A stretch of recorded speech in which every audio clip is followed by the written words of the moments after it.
Welcome back our YouTube channel global science IQ। तो सबसे पहले हमारे सभी प्यारे प्यारे स्टूडेंट्स को हमारा प्यार भरा गुड मॉर्निंग। कैसे हैं आप सभी लोग? तो आज हम आपके लिए ऑर्गेनिक केमिस्ट्री का लेक्चर नंबर 15 लेकर के आए हैं, जिसमें हम पढ़ेंगे ऑर्गेनिक केमिस्ट्री की रिएक्शनों की तरफ। ऑर्गेनिक केमिस्ट्री की अवक्रियाओं की क्रियाविधि को समझने के लिए एक इम्पोर्टेंट टॉपिक हमको पढ़ना होता है, जो कि ये हमारा बंध विखंडन, जिसे बंध विदलन बॉन्ड फिजन भी कहा जाता है, एक इम्पोर्टेंट टॉपिक है। आप यदि इसको नहीं पढ़ते हैं तो अभिक्रियाएं जब आप पढ़ने जाएंगे तो वहां आपको बहुत ज्यादा तकलीफ होगी।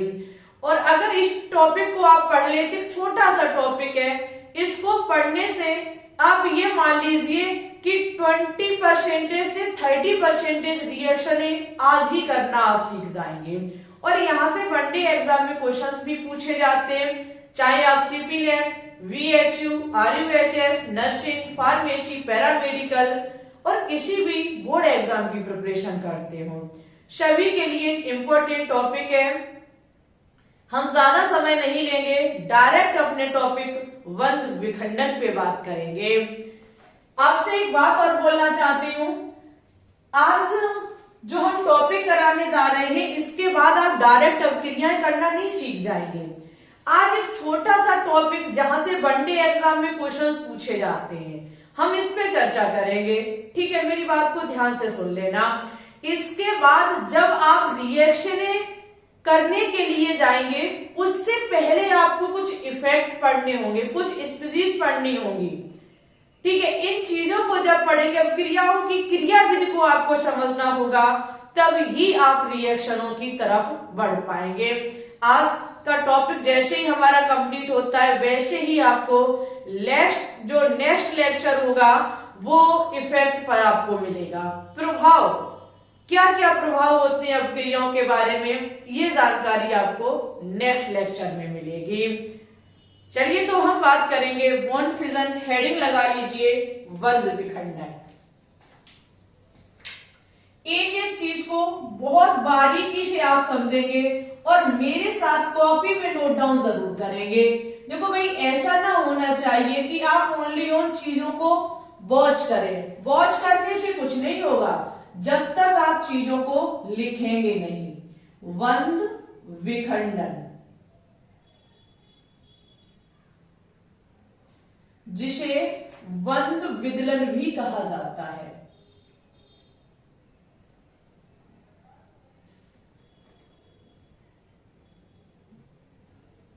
ये है क्या, इसे सबसे पहले हम जानेंगे। देखिए, सभी स्टूडेंट्स को पता है कि केमिकल बॉन्डिंग चैप्टर हमने आपको कहीं एक बार पढ़ाया है। नहीं पढ़ा तो आप समझदार स्टूडेंट्स हैं, आपको पता भी होगा कि ऑर्गेनिक केमिस्ट्री का मतलब जो हमारी कार्बनिक रसायन है, इसमें अधिकतम कार्बन और कार्बन के यौगिकों का अध्ययन किया जाता है। ठीक है, और कार्बन जो है, इससे के साथ जब कोई भी तत्व या कोई परमाणु आकर के जुड़ता है तो यहाँ पर बंध बनता है, सही संयोजी बंध। यानी कि जितने भी हमारे कार्बनिक यौगिक हैं, जितने भी कार्बन के यौगिक हैं, इसके अंतर्गत जब कोई परमाणु कार्बन से आकर के जुड़ता है तो इसके मध्य बनता है सही संयोजी बंध। ठीक है, सही संयोजी बंध कब बनता है? जब इलेक्ट्रॉनों की साझेदारी होती है। हमारी बात को ध्यान से समझना।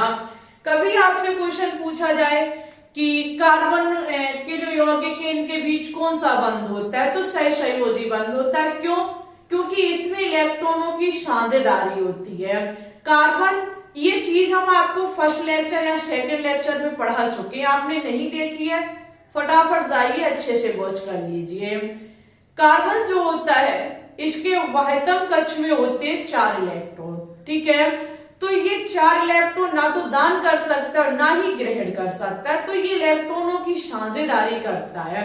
जहां इलेक्ट्रॉनों की साझेदारी होती है, शेयरिंग होती है, उसके बीच बनता है सही संयोजी बंध।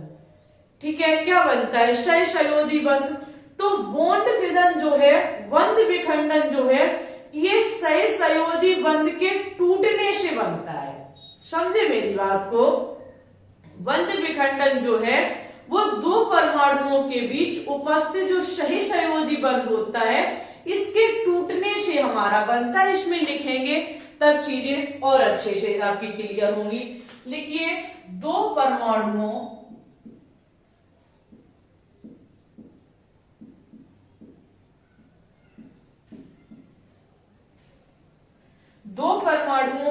के मध्य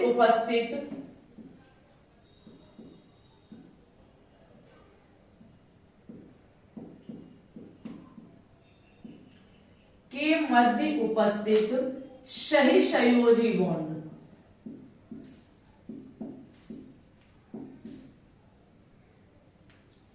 सहसंयोजी बंध के टूटने की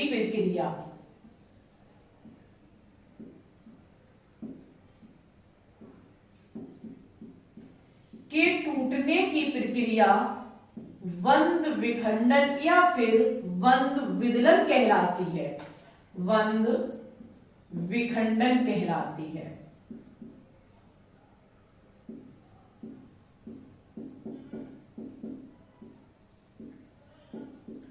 सभी को पता है कि हम बॉन्ड फिजन जो पढ़ेंगे, बंध विखंडन जो पढ़ेंगे, वो कार्बनिक के यौगिकों के बीच पढ़ेंगे। ठीक है, कार्बन के यौगिकों के बीच कौन सा बंध होता है? सहसंयोजी बंध होता है। एक्चुअली क्यों? तो इसका मेन रीजन है क्योंकि इसके इलेक्ट्रॉनों की साझेदारी यहाँ पर होती है, और जब दो परमाणुओं के बीच सहसंयोजी बंध उपस्थित होगा और उस सहसंयोजी बंध के टूटने की जो प्रोसेस होगी, उसे ही कहा जाएगा बंध विखंडन। कैसे? सपोज दैट ये हमारा कोई ए परमाणु, ये हमारा कोई बी परमाणु, ठीक है, इसके भी कोष में, इसके वायतम कोष में एक इलेक्ट्रॉन है, इसके भी वायतम कोष में एक इलेक्ट्रॉन है। अब सपोज दैट इसे भी एक इलेक्ट्रॉन की आवश्यकता है और इसे भी एक इलेक्ट्रॉन की आवश्यकता है। ना तो ये इलेक्ट्रॉन दान कर सकता है, क्यों? क्योंकि इसे एक इलेक्ट्रॉन चाहिए। ना तो ये एक इलेक्ट्रॉन दान कर सकता है, क्यों? क्योंकि इसे भी एक इलेक्ट्रॉन की जरूरत है। तो ये आपस में क्या काम करेंगे? एक दूसरे से कहेंगे क्यों ना हम आपस में दोस्ती कर लें, तो मेरा वाला इलेक्ट्रॉन तुम्हारा भी हो जाएगा और तुम्हारा वाला इलेक्ट्रॉन हमारा भी हो जाएगा। यानी कि एक दूसरे से ये फ्रेंडशिप कर लेते हैं। जब ऐसा होता है तो ए अपना इलेक्ट्रॉन बीच में रखता है, बी भी अपना इलेक्ट्रॉन बीच में रखता है, तो ये वाला इलेक्ट्रॉन इसका भी होगा और ये वाले इलेक्ट्रॉन इसके भी होंगे। दोनों की जो भी समस्या थी वो समाधान हो गई। हम इस चीज को ऐसे भी दर्शाते हैं। इसका मतलब क्या हुआ कि इन दोनों के बीच बंध बन के तैयार हुआ। कब? जब इन्होंने इलेक्ट्रॉनों की साझेदारी की, जब इलेक्ट्रॉनों की शेयरिंग हुई, तब एक बंध बन के तैयार हुआ और इस बंध का नाम होता है सहसंयोजी बंध। कई जगह आपको ये ऐसे भी देखने को मिल सकता है इस प्रकार से। इसका मतलब कि इनके बीच जो बंध बना हुआ है ये हमें बता रहा है कि इलेक्ट्रॉनों की साझेदारी हुई है हमारी। ठीक है, जैसे आपने देखा होगा कार्बन हाइड्रोजन से इस प्रकार से जुड़ा होता है जब मेथेन का निर्माण होता है। तो इसका मतलब क्या है? कार्बन के वाहितम कोष में 4 इलेक्ट्रॉन होते हैं, हाइड्रोजन के वाहितम कोष में 1 इलेक्ट्रॉन होता है। ये आपस में इलेक्ट्रॉनों की साझेदारी कर लेते हैं, जिससे इसका भी अष्टक पूर्ण हो जाता है, उसका भी अष्टक पूर्ण हो जाता है, और प्रत्येक परमाणु यही चाहता है कि उसके वाहितम कोष में 8 इलेक्ट्रॉन पूर्ण हो जाए। तो इस प्रकार से हमारे इलेक्ट्रॉनों की शेयरिंग होती है, साझेदारी होती है। जब साझेदारी होती है तो इस प्रकार से हमारी बॉन्ड बन के तैयार होता है। अब इस बॉन्ड को तोड़ने की प्रक्रिया ही हमारी बंध विखंडन कहलाती है। अच्छा, हम बंध को तोड़ेंगे क्यों? तो सभी स्टूडेंट्स को पता है कि दो परमाणुओं ने जो बंध बनाया है, अब वो माना कि ए और बी बन के तैयार हो गए, ठीक है। अब ऐसे अभिक्रिया हो जाएगी? नहीं होगी। अभिक्रिया को पढ़ने के लिए, रासायनिक अभिक्रियाएं जब संपन्न कराई जाती हैं, तो एक चीज आपने पढ़ी होगी, कहा जाता है कि पुराने बंध के टूटने और नए बंध के जुड़ने से रासायनिक अभिक्रिया होती है। यहाँ पर जब तक ये बंध नहीं टूटेगा, जब तक ये बंध नहीं टूटेगा, तब तक रासायनिक अभिक्रिया हमारी नहीं हो पाएगी। क्यों? क्योंकि रासायनिक अभिक्रिया में हमेशा नए यौगिक का निर्माण होता है। और नया यौगिक कब बनेगा? जब कोई जो पहले से यौगिक है वो अपने साथी को छोड़ेगा और दूसरे साथी का हाथ पकड़ेगा, तभी नई चीज का निर्माण हो सकता है। सपोज दैट यहाँ पर ए और बी है, हम इसके बीच अभिक्रिया कराना चाहते हैं, हम अभिक्रिया कराएंगे सी के साथ, तो सी से नए यौगिक का निर्माण कब होगा? जब ए और बी अपना बंध तोड़ेंगे। जब तक इनका बंध नहीं टूटेगा तब तक नए यौगिक का निर्माण नहीं होगा, और नए यौगिक का निर्माण नहीं होगा तो रासायनिक अभिक्रिया नहीं होगी। रासायनिक अभिक्रिया हमें सिखाती है कि पुराने बंध के टूटने और नए बंध के जुड़ने से हमेशा रासायनिक अभिक्रिया संपन्न होती है। संपन्न नहीं यानी कि रासायनिक अभिक्रिया हमारी होती है। तो यहाँ इसके बीच का जब तक बॉन्ड नहीं टूटेगा, इसके बीच का बॉन्ड टूटेगा कैसे? क्योंकि भाई एक इलेक्ट्रॉन इसका, एक इलेक्ट्रॉन इसका, तभी तो बंध बन के तैयार हुआ। अब भाई टूटेगा कैसे? ये एक शर्त पर टूट सकता है, या तो ये अपना इलेक्ट्रॉन लेकर के अलग हो जाए, या ये अपना इलेक्ट्रॉन अलग हो जाए लेकर के। जब दोनों अपने अपने इलेक्ट्रॉन लेकर के अलग हो जाएंगे तो इनके बीच रासायनिक अभिक्रिया होनी स्टार्ट हो जाएगी, यानी कि बंध विखंडन होना प्रारंभ हो जाएगा, क्योंकि इलेक्ट्रॉन अपने अपने लेके अलग हो गए। तो यहाँ पे कुछ ना कुछ अवश्य होगा। हाँ, ऐसे भी हमारे इलेक्ट्रॉन टूट सकते हैं, या तो ये दोनों इलेक्ट्रॉन ए लेकर के अलग हो जाए, या ये दोनों इलेक्ट्रॉन बी लेकर के अलग हो जाए, तब भी हमारा बंध टूट सकता है। अगर दोनों इलेक्ट्रॉन कोई एक परमाणु लेकर के अलग होता है तब क्या होगा? और अगर अपने अपने परमाणु लेकर, अपने अपने परमाणु इलेक्ट्रॉन लेकर के अलग होते हैं तब क्या होता है, इसके बारे में अब हम सीखेंगे। तो बंध विखंडन आपके समझ में आ चुका होगा। बंध विखंडन का सीधा मतलब है बंध का टूटना। बंध के टूटने, जब तक दो परमाणुओं के बीच बंध नहीं टूटेगा तब तक रासायनिक अभिक्रिया नहीं हो सकती है, और जब बंध टूटता है तब ही रासायनिक अभिक्रिया होती है। कैसे? अभी आगे सीखेंगे हम कि बंध कैसे टूटता है। और यहाँ भी आप समझ गए होंगे जो हमने आपके सामने एक्सप्लेन किया। अगर समझ में आया हो तो वीडियो को अंत तक देखते रहे। इसी के बीच एक बार वीडियो को लाइक कर दें, ठीक है। आपके लाइक करने से हम बहुत ज्यादा मोटिवेट हो जाते हैं। हमने देखा है, हमने अभी 14 लेक्चर कंप्लीट कर दिए। 14 लेक्चर में आपने जो भी सीखा वो ऑर्गेनिक केमिस्ट्री की बेसिक नॉलेज थी। आज आप ऑर्गेनिक केमिस्ट्री की रिएक्शन की तरह पढ़ रहे हैं। हम यही चाहते हैं कि ऑर्गेनिक केमिस्ट्री की रिएक्शन आपके समझ में आ जाए, हम इतना आपको समझा पाए।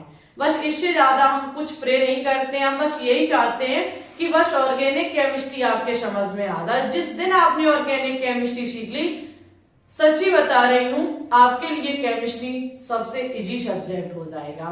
हमने अभी एक मैराथन क्लास आइसोमेरिज्म की आपको दी, लगभग 1 घंटे की क्लास थी। वही बहुत कम उसको प्यार मिला है, लेकिन फिर भी हम हार नहीं मानेंगे। हम लगातार टॉपिक देते रहेंगे। हमारे लिए 2 बच्चे भी बहुत ज्यादा कीमती हैं, जो पढ़ते हैं उनके हम पढ़ाते रहेंगे, और हम इसी प्रकार से टॉपिक कराते रहेंगे, ठीक है। क्योंकि हमें हर हालत में 2023 वाले बच्चों के लिए पूरा कोर्स कंप्लीट करा के छोड़ना है। तो इसके लिए जो विद्यार्थी क्लास को देखते हैं उनका मुझे सपोर्ट बहुत चाहिए, ठीक है, चलो हम भाई आगे इस पर बात करेंगे। कहने का मतलब है बंध विखंडन जो है, बंध विदलन जो है वो आपका 2 टाइप से होता है। जरा इसको लिखें आप लोग।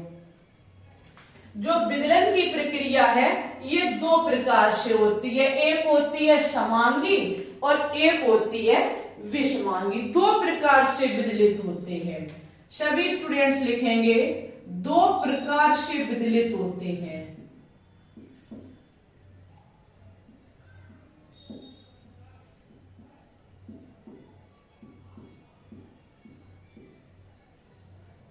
दो प्रकार से विदलित होते हैं। पहला है हमारा समांगी, समांगी विदलन, और दूसरा है विषमांगी।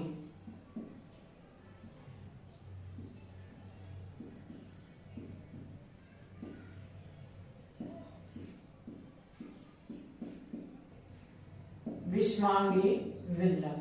सबसे फर्स्ट हेडिंग पे हम बात करेंगे कि समांगी विदलन क्या होता है। देखेंगे समांगी विदलन और विषमांगी विदलन को। सबसे पहले हम बात करेंगे कि समांगी विदलन क्या होता है।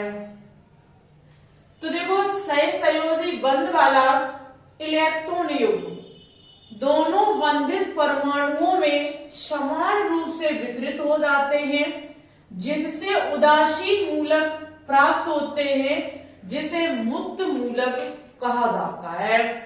यहां लिखा हुआ है सहसंयोजी वाला इलेक्ट्रॉन युग्म दोनों बंधित परमाणु में समान रूप से वितरित हो जाता है। कहने का मतलब है इसका कि कोई भी 2 परमाणु जिसके मध्य बना है सहसंयोजी बंध, क्या बना हुआ है सहसंयोजी बंध। सहसंयोजी बंध बनता है इलेक्ट्रॉनों की साझेदारी से, और वो भी बराबर साझेदारी होनी चाहिए। अगर ये वाला परमाणु एक इलेक्ट्रॉन को रखता है तो इसका भी एक इलेक्ट्रॉन आना चाहिए, तभी इनके बीच इलेक्ट्रॉनों की साझेदारी होगी। ठीक है, तो वहां पर जो सहसंयोजी बंध बना है, जिन इलेक्ट्रॉन युग्म के कारण वो अपने समान रूप से वितरित हो जाते हैं, उसे ही कहा जाता है समांगी विदलन। और यहां से हमारे उदासीन मूलक का निर्माण होता है, जिसे मुक्त मूलक भी कहा जाता है। देखना कैसे। सपोज दैट ए हमारा जिसने अपना इलेक्ट्रॉन रखा, बी परमाणु जिसने अपना इलेक्ट्रॉन रखा, ये 2 इलेक्ट्रॉन हमारे कैसे इलेक्ट्रॉन होंगे, ये साझेदारी वाले इलेक्ट्रॉन होंगे, और जिससे इनके बीच बनने वाला बॉन्ड सहसंयोजी बॉन्ड होगा। अब यहाँ पे क्या होगा, जब बंध विखंडन होगा, बंध का विदलन होगा, तो ए अपना इलेक्ट्रॉन लेकर के अलग हो जाएगा और बी अपना इलेक्ट्रॉन लेकर के अलग हो जाएगा। यानी कि बी अपना इलेक्ट्रॉन लेकर के अलग हो जाएगा, ए अपना इलेक्ट्रॉन लेकर के अलग हो जाएगा। इस प्रकार से ए अपना इलेक्ट्रॉन लेकर के अलग हो गया, बी अपना इलेक्ट्रॉन लेकर के अलग हो गया। ये जो हमारे आपने देखे जो परमाणु अपने अपने इलेक्ट्रॉन लेकर के अलग हुए, ये उदासीन है, इस पर कोई चार्ज नहीं है, क्योंकि इसने ना किसी का लिया और ना किसी का दिया। जो अपने इलेक्ट्रॉन थे उन्हीं को लेकर के अलग हो गए। ए अपना इलेक्ट्रॉन लेकर के अलग हो जाता है, बी अपना लेकर के अलग हो जाता है। यहाँ से हमारे ये मुक्त मूलक बन के तैयार होते हैं, जिसे उदासीन मूलक भी कहा जाता है। ठीक है, ये हमारे क्या हो गए, मुक्त मूलक। एग्जाम में क्वेश्चन पूछा जाता है कि मुक्त मूलक का निर्माण किस विदलन से होता है, तो मुक्त मूलक का जो निर्माण है वो समांगी विदलन से होता है। ठीक है, अदर एग्जाम्पल भी आप देख सकते हैं। आपको पता है Cl क्लोरीन, इसके वायतन कक्ष में होते हैं 8 इलेक्ट्रॉन, कितने वो 7 इलेक्ट्रॉन। क्लोरीन के वायतन कोश में होते हैं 7 इलेक्ट्रॉन। तो यहाँ पे हम Cl2 को लेकर के देखेंगे, किसको लेकर के, Cl2। इसका भी एक इलेक्ट्रॉन अनपेयर है, इसका भी एक इलेक्ट्रॉन अनपेयर है, दोनों को एक एक इलेक्ट्रॉन की जरूरत है। तो ये आपस में इलेक्ट्रॉनों की साझेदारी कर लेंगे। जब ये आपस में इलेक्ट्रॉन की साझेदारी कर लेंगे तो क्या बन जाएगा, Cl2। जब हमारे यहाँ पे बंध विखंडन होता है, बंध विदलन होता है, तो क्लोरीन अपना इलेक्ट्रॉन लेकर के अलग हो जाता है और ये वाला क्लोरीन अपना इलेक्ट्रॉन लेकर के अलग हो जाता है। हम शॉर्ट में इसे ऐसे लिख सकते हैं, ठीक है, अपना अपना इलेक्ट्रॉन लेकर के अलग हो गए। तो ये हमारे क्या हो गए, क्लोरीन के मुक्त मूलक। क्या हो गए, क्लोरीन मुक्त मूलक, ठीक है, अपने अपने इलेक्ट्रॉन मुक्त मूलक। इसने अपना एक इलेक्ट्रॉन रखा था, इसने अपना एक इलेक्ट्रॉन रखा था, तभी तो यहाँ पे सहसंयोजी बंध बना। लेकिन रासायनिक जब अभिक्रिया हुई तो यहाँ बंध टूटेंगे, बंध नहीं टूटेंगे, रासायनिक अभिक्रिया नहीं होगी। जब इसके बीच ये बंध टूटता है तो पहला वाला क्लोरीन अपना इलेक्ट्रॉन लेकर के अलग हो जाता, दूसरा वाला क्लोरीन अपना इलेक्ट्रॉन लेकर के अलग हो जाता, तो ये कहे जाते क्लोरीन के मुक्त मूलक। एग्जाम में क्वेश्चन भी बनता है समांगी विदलन को लेकर के, या पूछा जाएगा मुक्त मूलक को लेकर के। नेक्स्ट है हमारा विषमांगी विदलन। विषमांगी विदलन जब बंध युग्म केवल एक परमाणु की ओर स्थानांतरण हो। कौन, बंध युग्म। बंध युग्म बोले तो इलेक्ट्रॉनों की साझेदारी से बनने वाला बंध। जब बंध इलेक्ट्रॉन युग्म केवल एक परमाणु की ओर स्थानांतरण हो जाते हैं तो इसे विषमांगी विदलन कहा जाता है।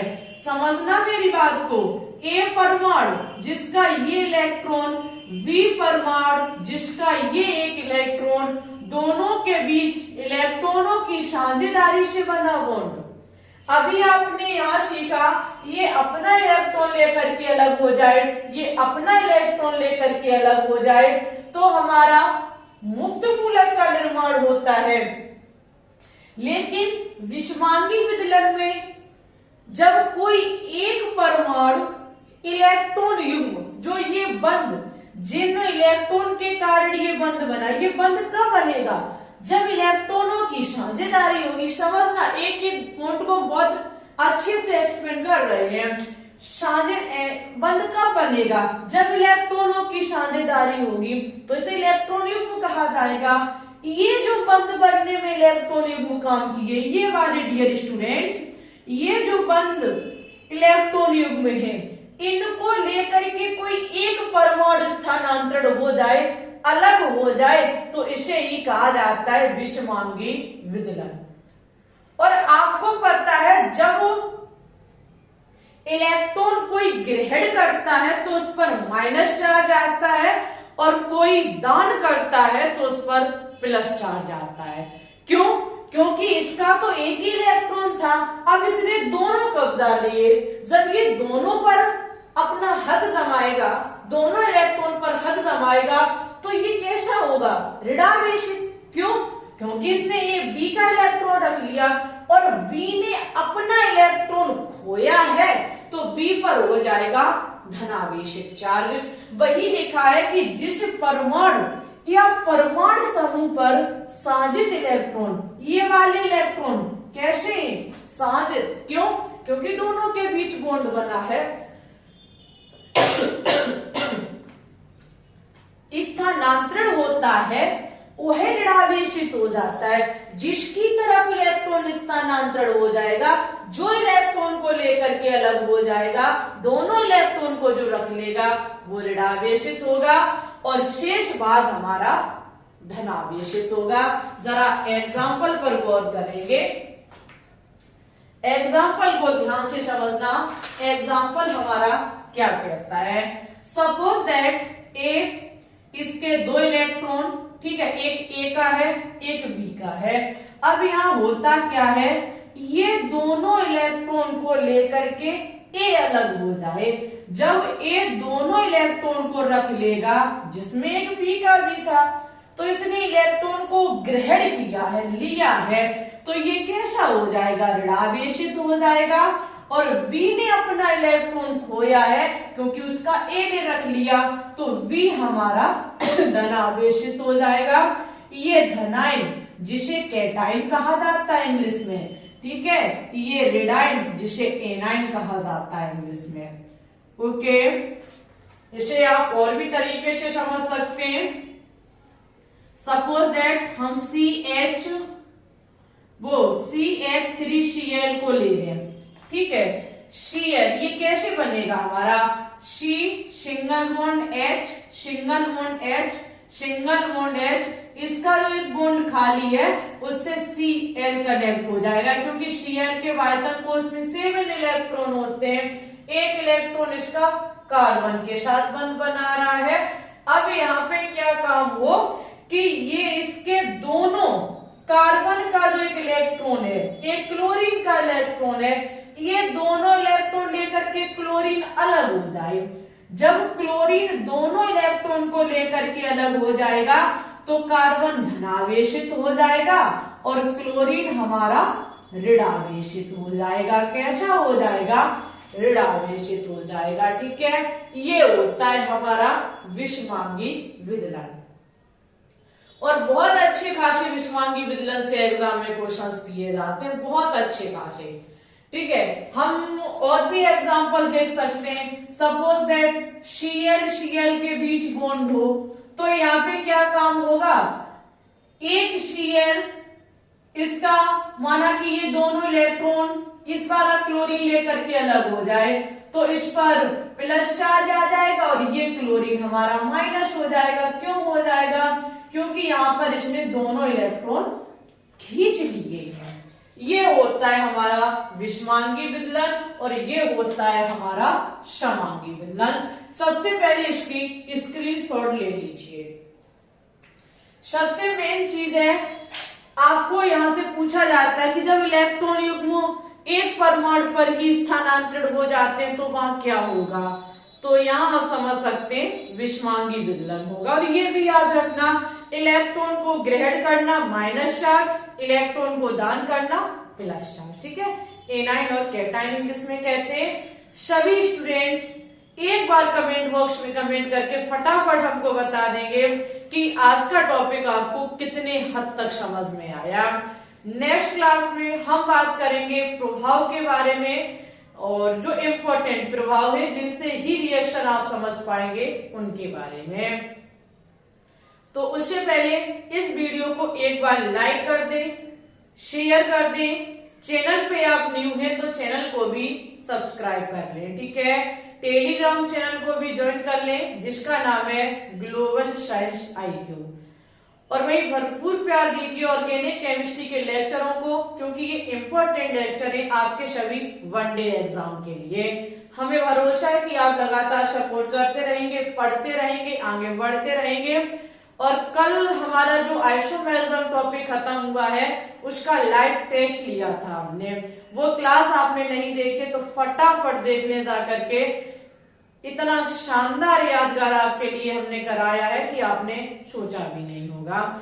जाइए और आइसोमेरिज्म के लाइव टेस्ट को अच्छे से देख लीजिए, एक एक क्वेश्चंस आपके लिए बहुत ज्यादा कीमती है, ठीक है। तो चलते हैं, आज के लिए बस इतना ही रखते हैं। अपना ख्याल रखना, पढ़ते रहना, आगे बढ़ते रहना। ऐसे ही हम आपको डेली एक नए टॉपिक को देते रहेंगे और ऑर्गेनिक केमिस्ट्री को आगे बढ़ाते रहेंगे। आपका बहुत बहुत तहे दिल से धन्यवाद क्लास को अंत तक वॉच करने के लिए। सभी स्टूडेंट्स को हमारी तरफ से ऑल द बेस्ट।